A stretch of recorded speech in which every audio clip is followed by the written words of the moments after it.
У апошні раз белая маланка бліснула на бегавой дорожцы ў Брэсце падчас Кубка Беларусі па лёгкай атлетыцы.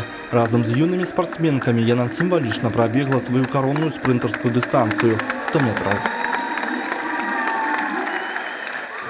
Расстаюсь с профессиональным спортом со спокойной душой. Пришло то время, когда у меня мир, покой, и спортсмен успокоился, и я открываю в жизни новую дверь. Самым гучным дасягненнем спартсменкі, нагадаю, стала перамога на Алімпіядзе ў Афінах. Тады брастаўчанка пакінула за спиной прызнаных фаварытак, цемнаскурых спортсменок. Такие эмоции, признаются коллеги-атлетки, бесценны. Я действительно в Афинах находился в составе национальной сборной по легкой атлетике на Олимпийских играх. Был, скажем так, Юлей товарищем по команде, и я очень прекрасно помню те мгновения, которые мы пережили, когда Юля на стадионе одержала победу, золото, и это было незабываемо. Час 10:93 и стартовый номер 11:87.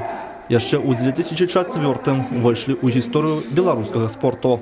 Але і далей, на працягу амаль 13 гадоў, Юлія змагалася за перамогі на чэмпіянатах свету і алімпіядах, нягледзячы на траўмы, крыўдныя няўдачы і цяжар адказнасці.